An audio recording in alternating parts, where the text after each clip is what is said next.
Good evening and welcome once again to everybody with us today at the Help at Home webinars by the Canadian Celiac Association, Managing Celiac Disease Long Term. We have a good panel today, panel comprising of 3 registered dietitians and 4 to be registered dietitians in the future.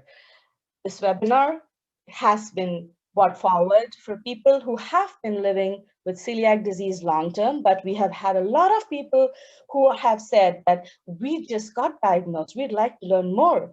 And we were like, we are here for you, so let's join in.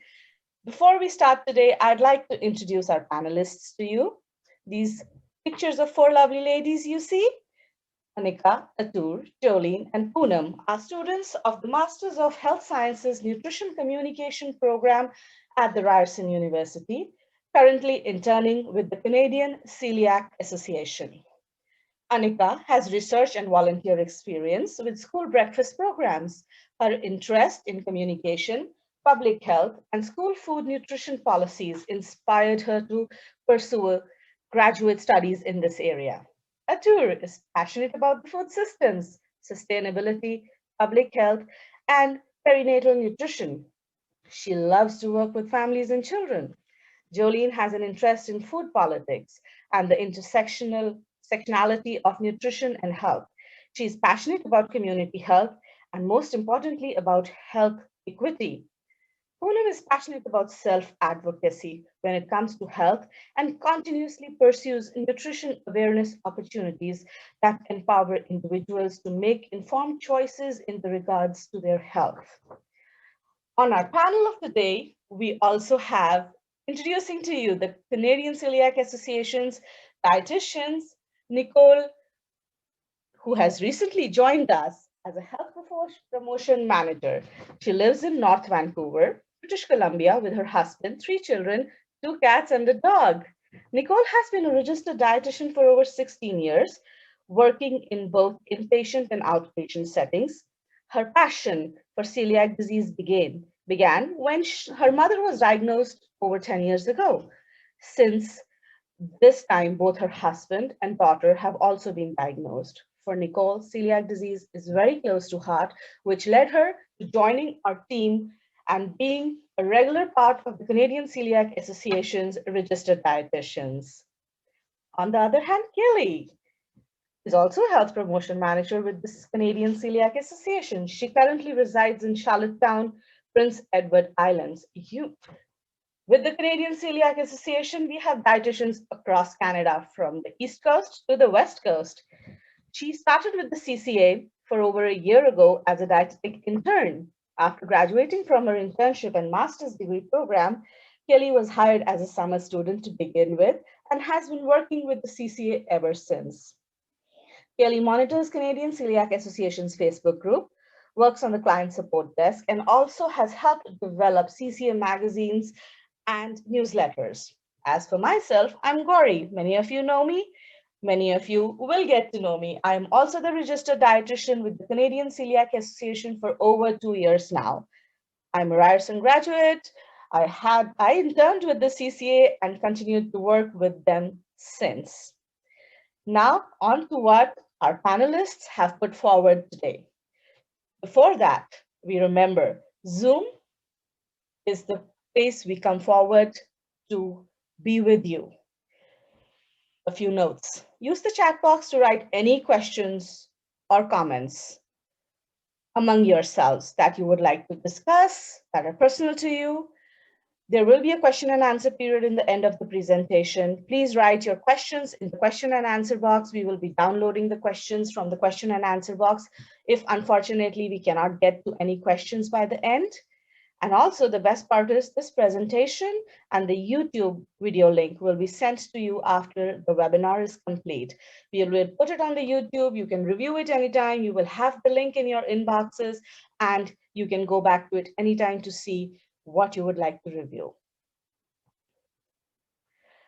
Now, on to our panelists for the evening. Thank you for that kind introduction, Gauri, and hello everyone. My name is Annika. Before we begin, we would like to acknowledge the land where we are located as a way of affirming our commitment and responsibilities to the ongoing process of reconciliation. We connect from the traditional territories of Indigenous peoples, and we recognize their history, spirituality, culture, and stewardship of the land. We are grateful to all Indigenous groups for their commitment to protect the land and its resources, and we are committed to reconciliation, partnership, and enhanced understanding. To prepare for this webinar, a questionnaire was posted in the Canadian Celiac Association Facebook group, and the goal was to identify needs among individuals that have been diagnosed with celiac disease for 5 years or more. Of the 65 responses we received, 82% were supported by a doctor, 45% by a registered dietitian, and about 6% by a nurse or a nurse practitioner. Topics that the community were most interested in learning about were 83% interested in nutrient deficiencies related to celiac disease, and 59% with how to manage celiac disease in the long term. So today, the focus of this webinar will be focusing on nutrients often low in a gluten-free diet and how to manage celiac disease in the long term. So the agenda for today, first we'll start out by providing some general healthy eating guidelines from Canada's Food Guide. Next, we'll identify some important nutrients to monitor on a gluten-free diet to maintain good bone, blood, and gut health. Then we'll discuss how to apply this knowledge using the nutrition facts table. And finally, we'll end with recommendations on how to monitor celiac disease in the long term. By the end of this presentation, you should be able to use Canada's Food Guide to make healthy food choices, understand how to keep your blood, bones, and gut healthy on a gluten-free diet, use the nutrition facts table to evaluate and compare different products, and finally, identify tests to monitor your health. But before we begin the presentation, we are dying to know, what do you consider as the perfect banana? So in a moment, you'll see a poll box pop up, and I will invite you to select the banana that you prefer. So if you prefer bananas 1 to 3 in the photo, you can click the first option, 4 to 6 B, 7 to 9 C, 10 to 12 D, and 13 to 15 will be the E option. So I'll just give you a moment to enter your selection.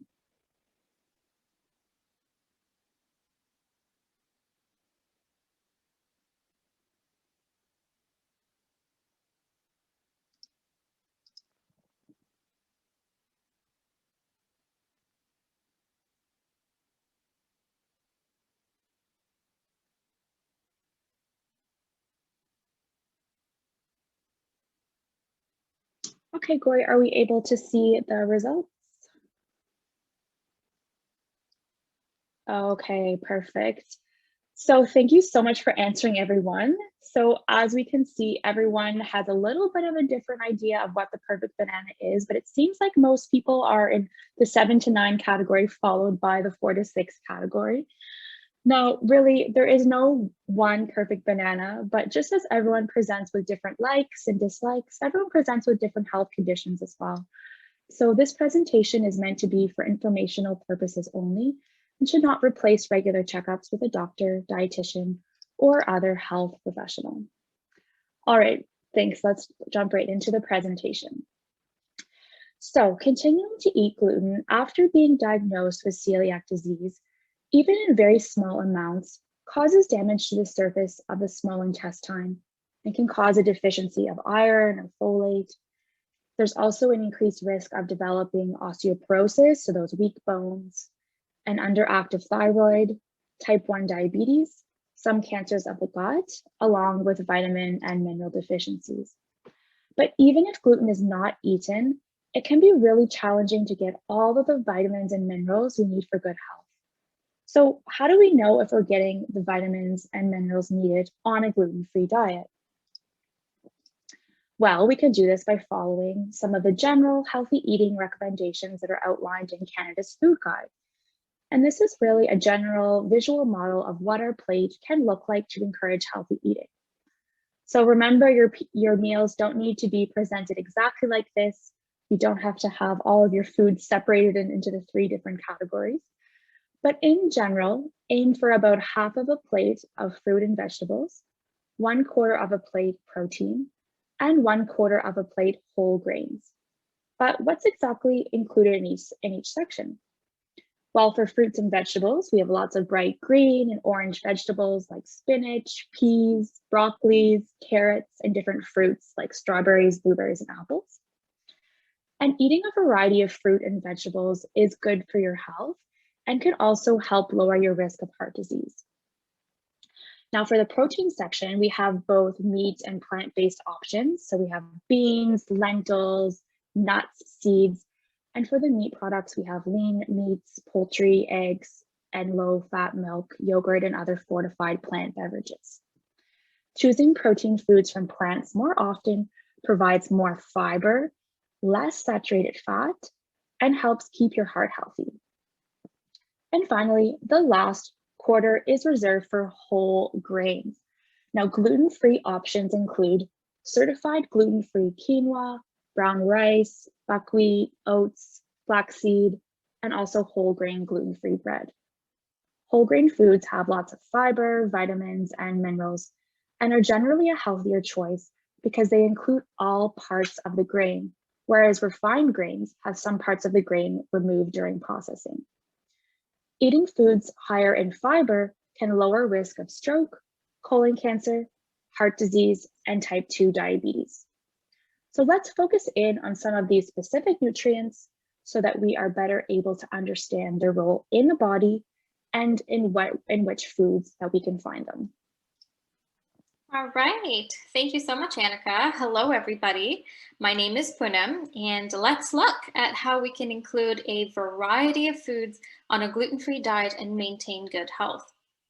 Today, we'll be focusing on bone, brain, blood, and gut health. Let's begin with bone health, where our nutrients of focus will be calcium and vitamin D.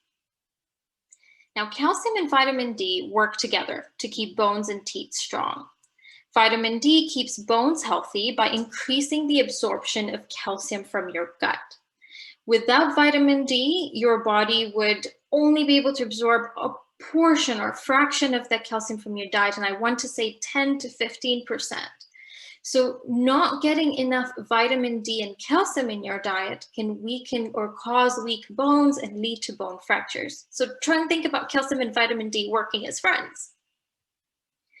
So bone health, as we've established, is especially important for people with celiac disease because celiac disease is associated with an increased risk of bone fracture, and this is related more to the lessen or decreased absorption in that gut. But what can we do about it? Well, bone mineral density is typically at its highest in the mid-20s. So basically the bone is filled with minerals, so calcium and vitamin D around mid-20s. So if you were diagnosed with celiac disease in childhood or teenage years, there's a good chance that your bone health has not been impacted. However, if you were diagnosed with celiac disease later in life, this means you may not have been absorbing calcium properly when your bones were growing. And again, this is related to, you didn't know about the disease, so the diagnosis, and so you didn't know what you can do about increasing that calcium. Now, this puts you at a higher risk of having low bone mineral density or osteoporosis, as mentioned by Annika. It is the thinning of the bones. So here on the slide, we see this is a normal bone. It's packed with minerals with little spaces. And over here, we have more spaces or more holes, and that's less mineral density or osteoporosis. Now, because of this, people with celiac disease need more calcium and vitamin D than others. So what we'll do now is we'll use the Canada's Food Guide meal plate, as shown earlier by Annika, as a tool to see how we can increase our calcium intake by eating a variety of foods. A quick reminder, the tool suggests consuming enough vegetables and fruits to cover about half of our plates, and enough proteins to cover about 1/4 of the plate, and enough whole grains to cover the other 1/4 of the plate. So it is slightly different from the Canada's Food Guide picture, but it is the same idea. Let's begin with calcium. Calcium is found in a variety of foods, and these include yogurt, fortified beverages such as soy beverages, shrimp and white beans, fruits and vegetables such as broccoli, butternut squash, and blackberries. And then we have gluten-free whole grains such as amaranth, teff, and brown rice. And then here are some meal ideas from the foods we just listed. So we have teff porridge, and teff is a gluten-free whole grain, has a nutty flavor, and darker varieties of teff having more earthy flavor, earthier flavors, and they're just as easily used up in meals as oatmeal. Then we have amaranth bar. Amaranth again is a gluten-free whole grain and also has a nutty flavor, but tastes sweet. And it's slightly crunchy when cut. So here in the bar, you can add choices of your choice of nuts and dried fruits to the amaranth bar. Then we have butternut squash soup, and you can even season this with pumpkin seeds, nice for a cold day. We've got broccoli salad, and you can throw in some kale if you prefer to get some extra calcium. It's another rich source of calcium, the crunch, as well as dark green color. We've got white bean stew, as well as shrimp with gluten-free spaghetti. Combining, say, butternut squash soup with the broccoli salad and shrimp spaghetti would make a calcium-rich and balanced meal. And I say balanced because it has the vegetables, it has protein from the shrimp, and it also has the whole grains from the spaghetti. Now, it is important to remember that when preparing gluten-free foods, we must take precautions to avoid cross-contamination from gluten-containing foods. So for example, say we're making the gluten-free spaghetti, cooking gluten-free spaghetti in water that has not been used to cook gluten-containing foods. And this is especially important when only one person or just a few family members are following a gluten-free diet and the others are not. It is very convenient to just throw in the gluten-free pasta into the pot that has been used to cook pasta for the rest of the family. But unfortunately, this can lead to cross-contamination. And depending on the severity of the disease, the symptoms can be quite severe. So what you can do, however, is you can boil the gluten-free noodles before you boil the regular spaghetti noodles. Try and do that, but you must avoid cross-contamination. Now let's move to vitamin D. Our bodies make vitamin D through sunlight. And depending on our lifestyle and the weather, especially in Canada, you know, with this past winter, shorter days over the winter, we most likely need to get vitamin D through food.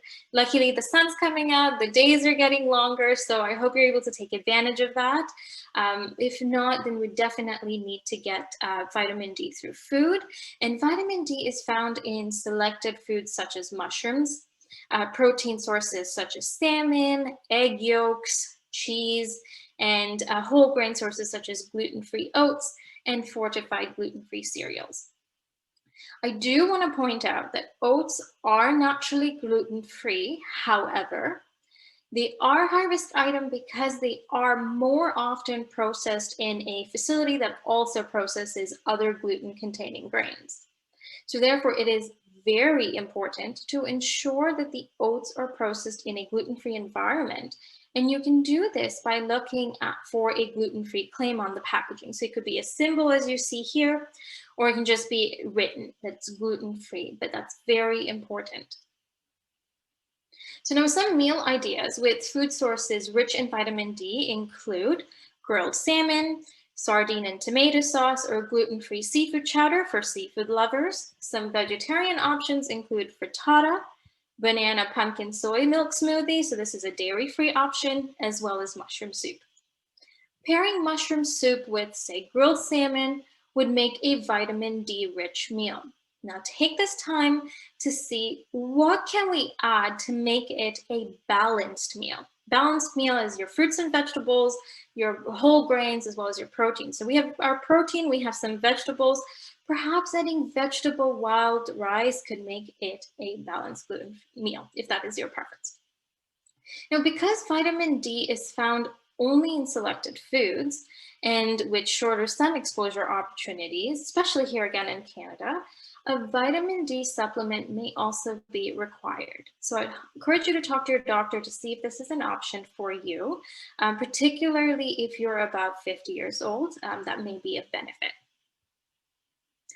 So let's recap this part, and you can help keep your bones strong by eating a gluten-free diet with a variety of foods that contain high in calcium and vitamin D.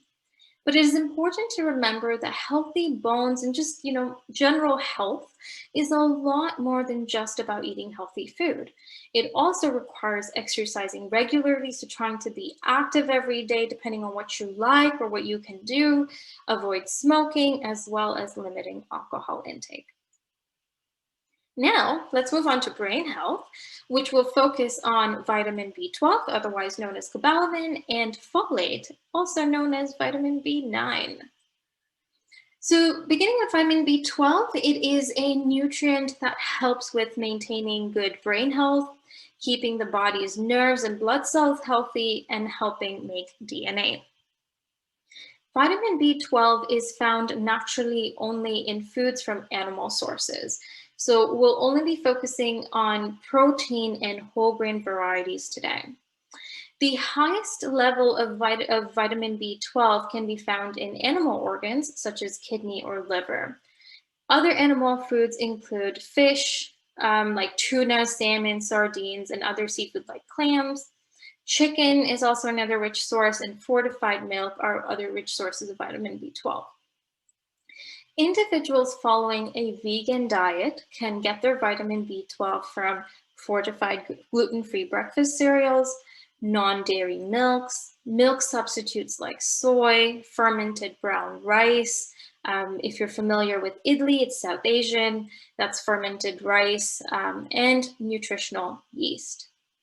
This can be added, so nutritional yeast can be added to your choice of meal, and just about half a tablespoon contains enough yeast to meet your daily recommended B12. All right. So here are some meal items that are high in B12. Organ meat is a very rich source, as mentioned before.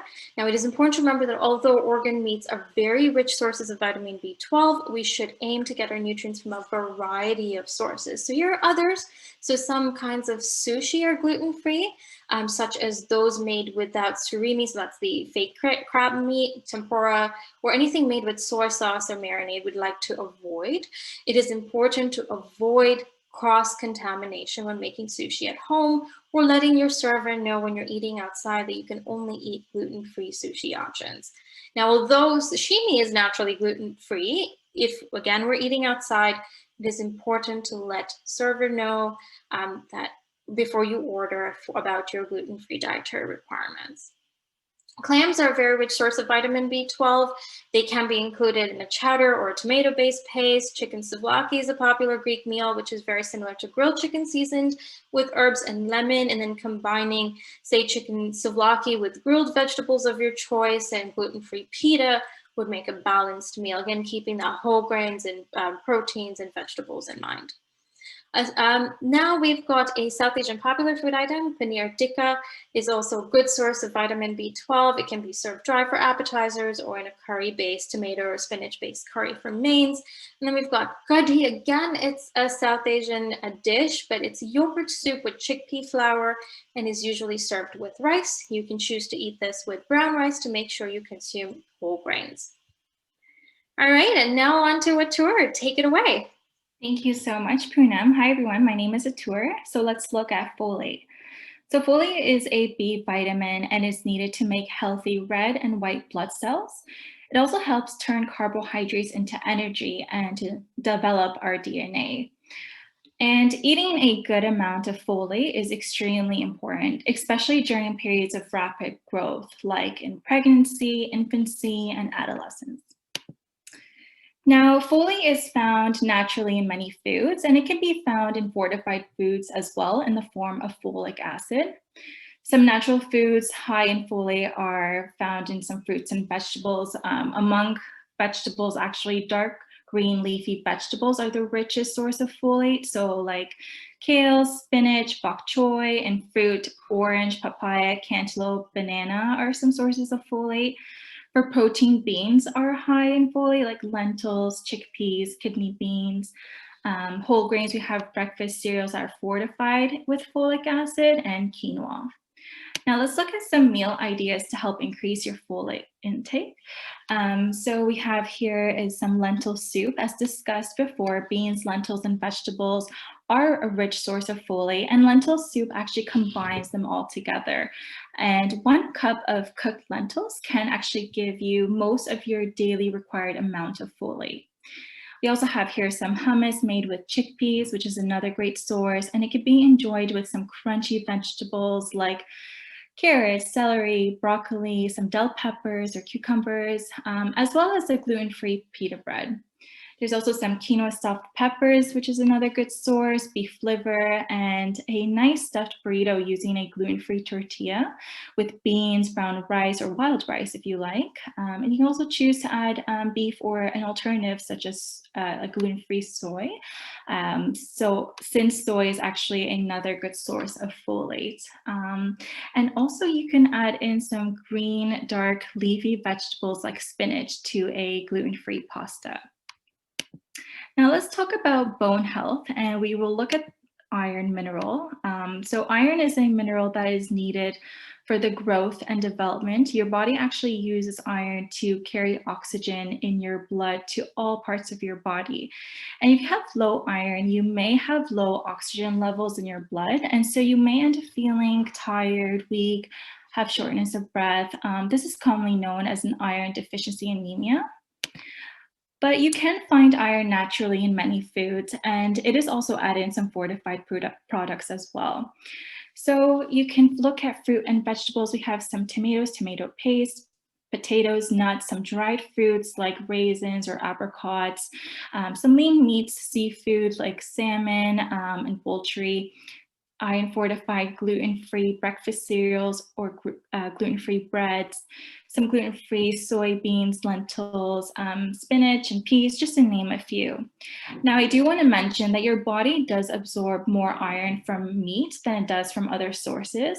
So if you choose not to eat meat, you may need to increase your intake of iron-rich plant-based foods to absorb the same amount of iron as someone who does eat meat. And it's also good to include vitamin C foods with that at the same time, because it helps your body to better absorb dietary iron that are found in plant-based foods. Some good vitamin C sources, I'll just list a few, is broccoli, grapefruit, melons, oranges, some peppers, and tomatoes. But let's have a look at some meal ideas. So we have here a very nice turkey dinner, some oysters, and mapo tofu. Mapo tofu is a popular Chinese dish which has tofu and ground meat. They typically use beef in a spicy sauce. Adding vegetables to this like broccoli and bok choy will really give it that nice crunch and that pop of color. And in this picture, they've also included some green onions. Combining mapo tofu with brown rice and grilled vegetables makes a balanced meal with a variety of foods and nutrients. Now let's look at the chili. So chili is something you can put together from a combination of beans and lentils that you can find in your pantry. You can also like meat if you like. Vegetarians can opt out for no meat version or have a lentil chili. Lentil chili is actually a popular South Asian dish which uses peas in a thick tomato paste. And that makes it also a good source of vitamin C that helps with that iron absorption. You can also choose to add beans to this or cook it with spinach and have a nice mix of textures and colors. And here we also have a gluten-free fortified cereal that's fortified with iron, and you can add it to your diet with having some dried fruits like raspberry that have vitamin C to help with that iron absorption.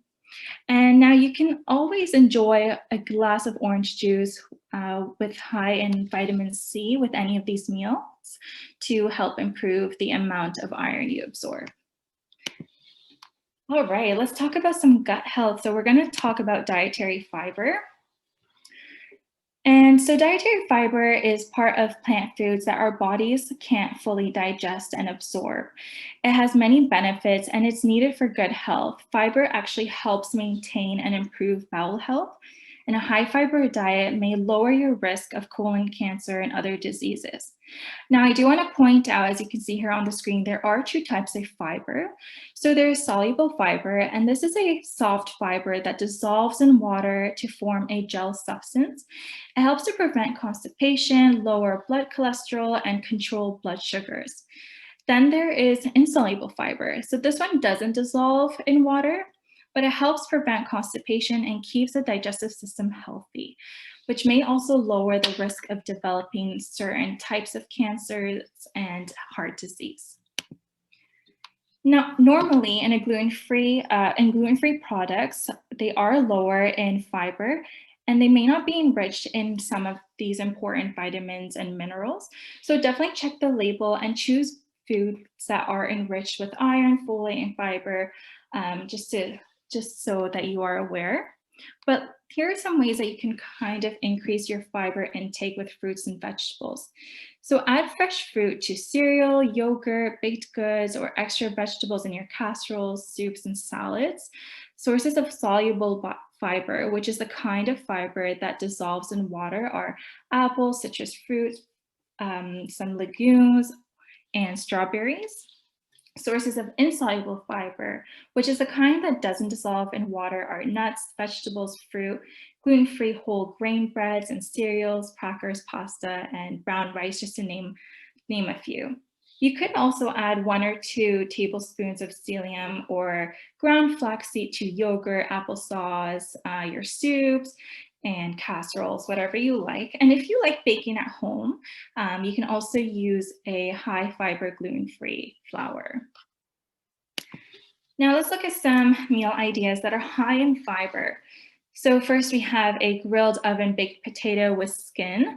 And the skin actually is a high fiber content. So you can use this as a side dish. We have some bean paella, and that is packed with nutrients, and it can be considered a balanced meal because it contains vegetables, beans, or you can add meat if you like as a source of protein, and rice. Sometimes beans can be difficult to digest, so you can choose to add peas instead if you like. And on this photo here, we also have some tacos, which are my favorite type of food. But this can be done in a way that is high in fiber. So it can be filled with your favorite vegetables and beans with a choice of meat if you like, and a crunchy corn tortilla.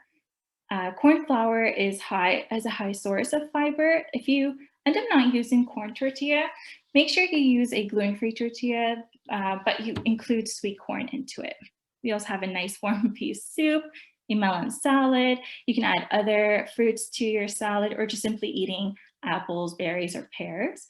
And we have chia pudding, which is another rich source of fiber. It can be eaten for breakfast or for lunch. For those looking for a dairy alternative, you can use coconut milk to make it a delicious dessert.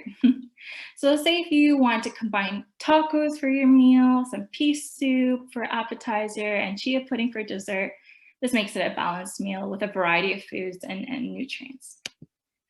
Now let's say you're on the go. So here are some snack ideas. So we have here a gluten-free dried fruit, as mentioned before. They are easy, nutritious. So gluten-free rice cakes with peanut butter if you're not allergic to it, or some cheese or jam. Some overnight oats on the go, or yogurt with some fruit. We also have here certified gluten-free nuts. Nuts are naturally gluten-free unless if it's flavored or processed on gluten-containing equipment, so just be cautious of that. And you can also have some dates by including some nuts inside of them, like walnuts or anything else to make them sweet or crunchy. And lastly, we have some string cheese here, which is a nice, easy snack as well. Now I'll pass it over to Jolene, who will talk a little bit about nutrient fact levels. My name is Jolene, and I just wanted to thank you, Atur, for sharing those wonderful examples of quick and easy, healthful snack ideas. Now I would like to talk to you about what we can do to make the most of our food choices and to make sure we get all the nutrients we need to maintain good health. The Nutrition Facts Table is a great tool that can help you make sure that you are getting enough nutrients in your diet. It can be found on the food labels of pretty much all packaged foods. On this slide, we show you the recent changes that have been made to the Nutrition Facts Table. You can see the new Nutrition Facts Table on the right. The red arrows show you what changes have been made. I won't talk much about these updates, but I would like to highlight one. At the very bottom, we can see that a footnote on the new percent daily values has been added. This footnote reads, 5% or less is a little, 15% or more is a lot. This new rule of thumb is actually quite useful, and we will look more closely at it shortly. Overall, these updates are fantastic. They improve the quality of information provided, and they make it much easier to understand what this information means. You might not see these new labels just yet in your grocery store. Food producers have until December of next year to put these updates into effect. Now, let's look at how you can use this information on the Nutrition Facts Table to your advantage. First and foremost, the Nutrition Facts Table provides information on the serving size, calories, and percent daily value for a variety of nutrients. Some ways you can use it to improve the quality of your diet include using it to learn about a food's nutritional value or to compare products and make informed food choices. You can also use it to see which food products contain a lot or a little of a nutrient. Remember that footnote from the previous slide? Well, it's a great little trick that you can use to remember what is considered a lot or little of a nutrient. The general rule of thumb is 5% or less of something is a little, and 15% or more of something is a lot. Remember this when you are using the Nutrition Facts Table. And you can use the Nutrition Facts Table to better manage any nutritional concerns you might have. For example, if you were living with high blood pressure and sodium was a concern in your diet, you could use the Nutrition Facts Table to determine which products very quickly are low in sodium and good for your diet. Every person is unique and has their own nutritional needs, so the Nutrition Facts Table is beneficial for everyone. Now let's take a quick look at how to do this with an example. So the first place you should always start is the serving size of all nutrition information. Oh, sorry, Poonam, could you go to the next slide? Thank you.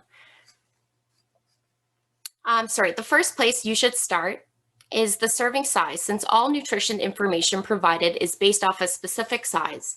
You will always find the serving size at the top of the Nutrition Facts Table. The serving size tells you the amount of food that is used to determine the nutrition information you see in the Nutrition Facts Table. As you can see in this example, the serving size of this product is 1 cup or 250 milliliters. The second place you should look at is the number of calories. This shows you the number of calories in one serving size. In this example, there are 110 calories per serving. The third and final place to look at is the percent daily values. You can see the percent daily values listed on the right side of the label. On this example, you can see that the percent daily values are listed for total fat, saturated fat, fiber, sugar, sodium, potassium, calcium, and iron. A daily value of a nutrient tells us how much of that nutrient we should consume each day. These are based off the Canadian Dietary Guidelines. The percent daily value you see on the Nutrition Facts Table shows you how much of each nutrient one serving of this product contains in relation to the Canadian Dietary Guidelines.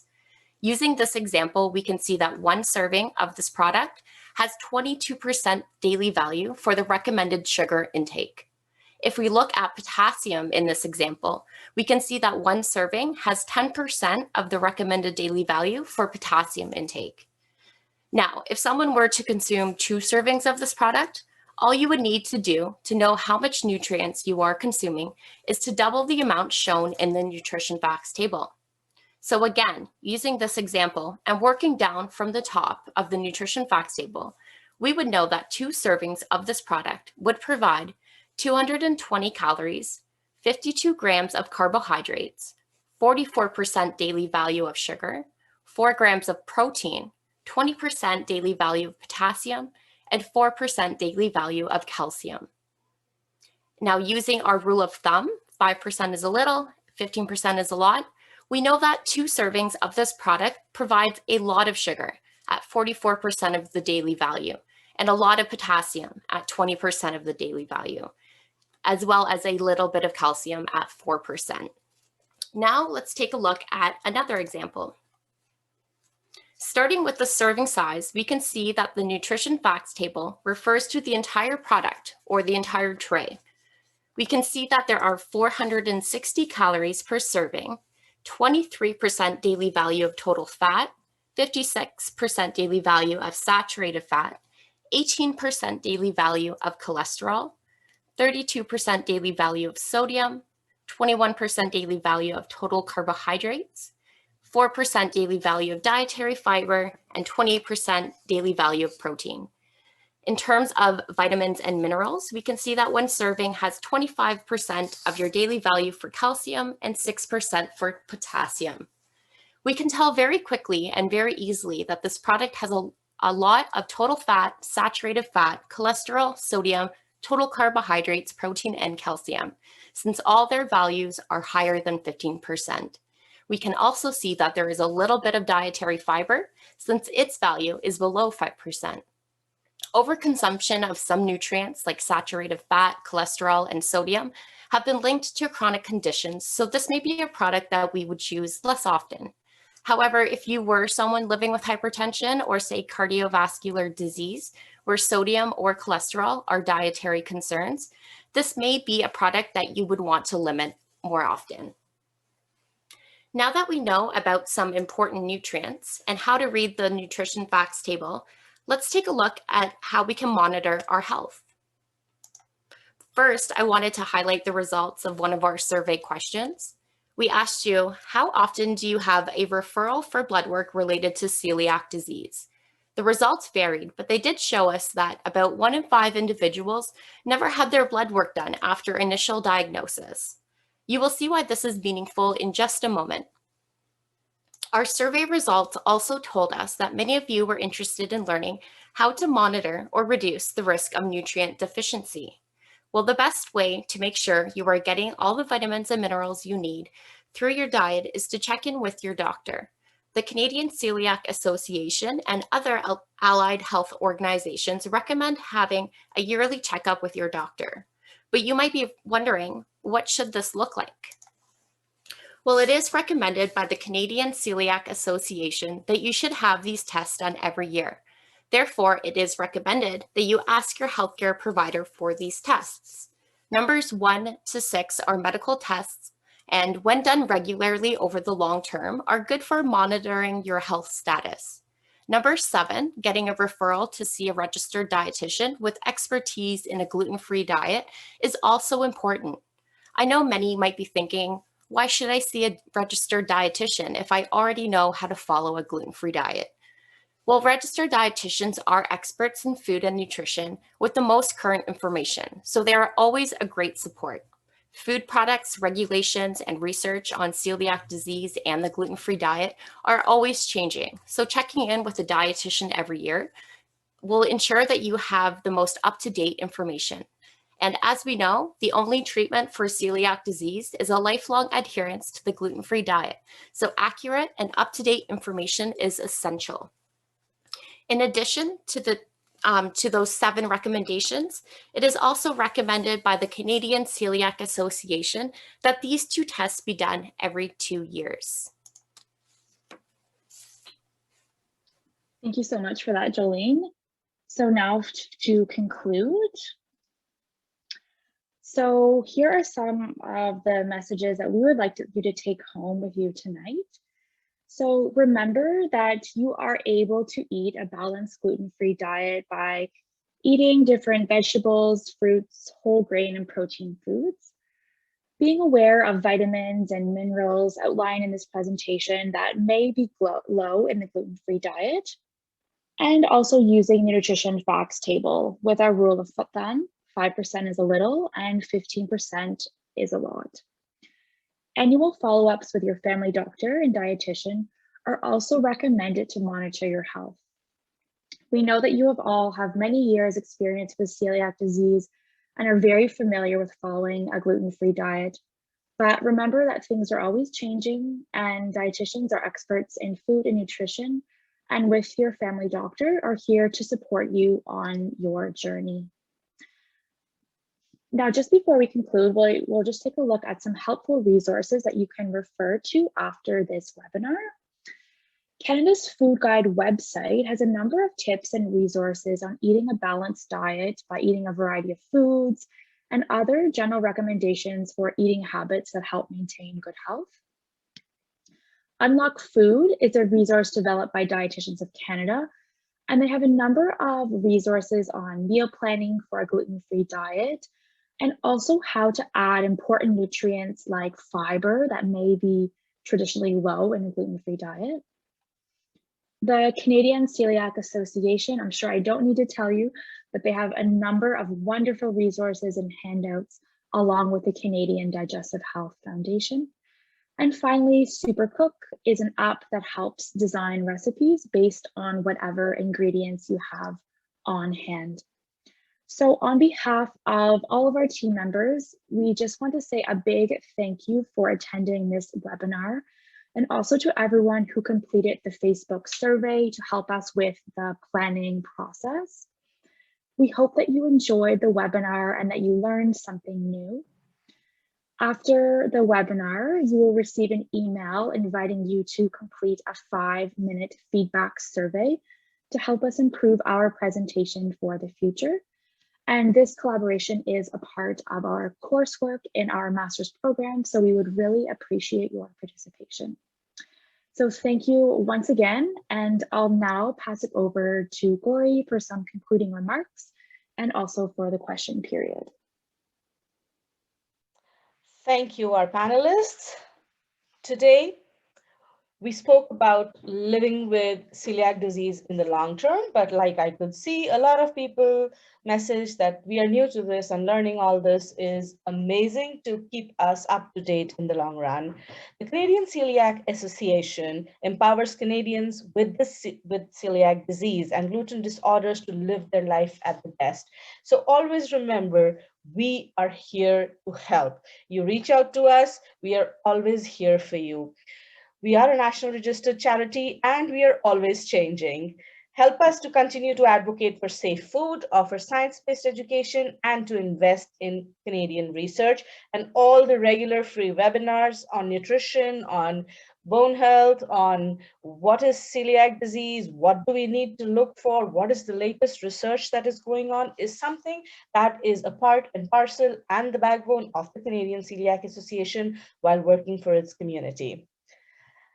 At this, next slide, please. If you liked our presentation today and the efforts made by the Canadian Celiac Association, like I said, we are a national charity. We would like to request you to go forward and support us.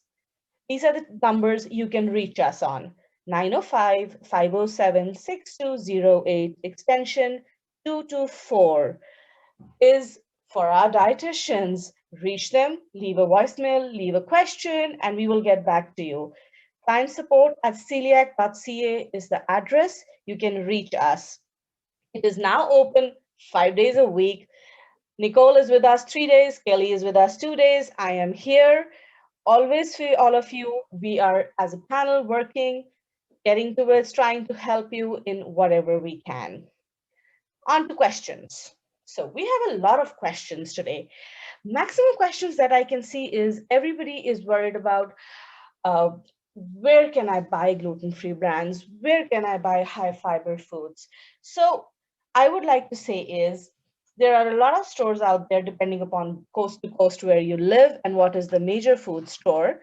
The first and best thing to do is if you have online access, always check online, look at the brands.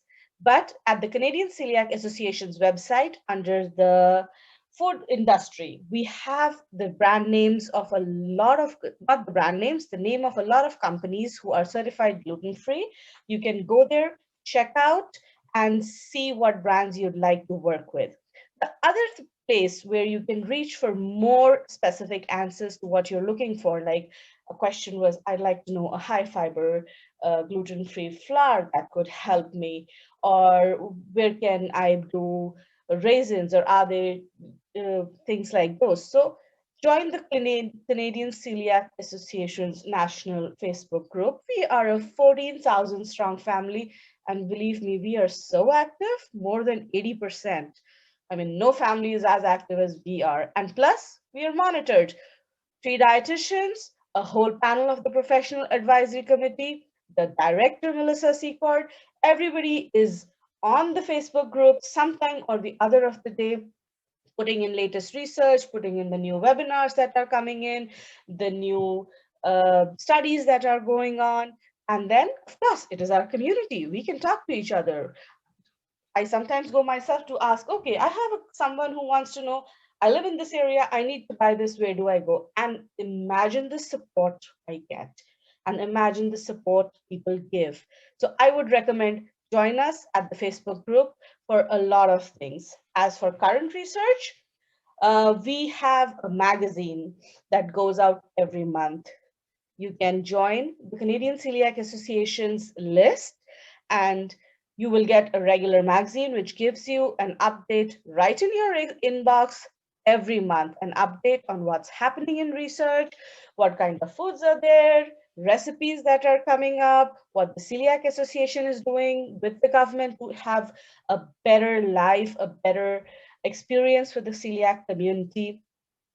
So join the mailing list. It is very important. And of course, we soon have our Celiac Awareness Month coming up. We have a lot of things coming up going there. We have a lot of information that will be there. A lot of people will be on the conference who will be speaking on various topics.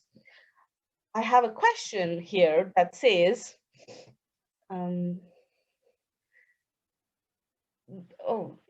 interested in knowing items such as packaged raisins and dry fruits like apricot prunes are considered celiac safe. Yes, the packaged dry fruits will be considered safe if they are gluten-free. They have been manufactured in plants that do not manufacture or handle gluten-containing ingredients. The label reading document on the Canadian Celiac Association actually details everything one point after the other, how and what we can look into when we are going ahead to buy products. As far as questions like things are going, somebody's asked me what are good sources of vitamin C. We can send you out resources, send us an email, and we can send you a whole resource on what are good sources of various foods, and you can pick and choose what you like, that you would like to bring into your foods. TSH, that was somebody asked me, what is TSH? TSH is the thyroid stimulating hormone. A lot of people who live with celiac disease have hyperactive or hypoactive thyroids and need to be monitored regularly. So you can speak to your doctor about it. He can get a simple blood test done to see how the levels are. And like I said, like the panel said, regular blood test, at least once a year, get all your tests done. And then you will have a baseline of how you are doing, how you did in the past year. You can reflect on seeing, okay, so this has always been low. Now what do I do? Do I see a dietitian for it? Will the dietitian help me? Will the doctor help me? So we need to get these things done. As for the slides, I have a lot of questions here. Yes, we will share the slides with you. This entire webinar will go on the Canadian Celiac Association's YouTube channel. It will be free for you to review time and again as often as you want, as well as the fact that it will also come to your mailbox. We will send you a link to read, to go through it over and over again as often as you want, to see what you would like to pick up, and what you would like to learn. Yes, the panel today are students from Ryerson. They are Masters in Health Sciences Nutrition Communication Program who have worked with the Canadian Celiac Association's dietitians, that is Corey, Nicole, and Kelly, and are interns with the Canadian Celiac Association and have worked on bringing forward this webinar for our community. So I hope I don't miss out on important questions, but if I do miss out on any, I apologize in advance once again. I will try and get back to you on them as soon as possible. Vitamin D, we have a resource on the Canadian Celiac Association's website, which clearly outlines exactly how much vitamin D is required at each age and from what food sources you can get them. So you can download it from there, or you can email us at clientsupport@celiac.ca and somebody will email you a link for it.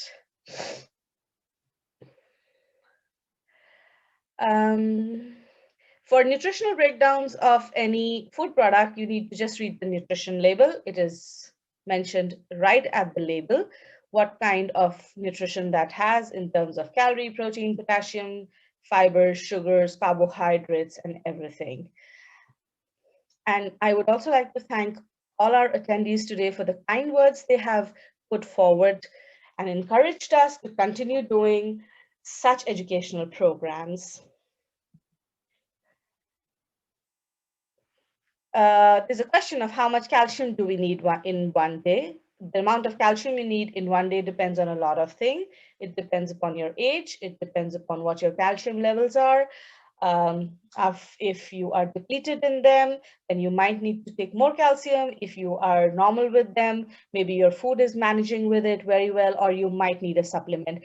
Again, a regular blood test will tell us what we are deficient in, and then we can use either a supplement, as the doctor says, in combination with a registered dietitian who can look into seeing how she can assist you in managing your diet better. There are a lot of vegetarian, gluten-free diet options. You can email us and then we can talk about it. We can also look into seeing how we can help you by sending you more links about the different kind of things.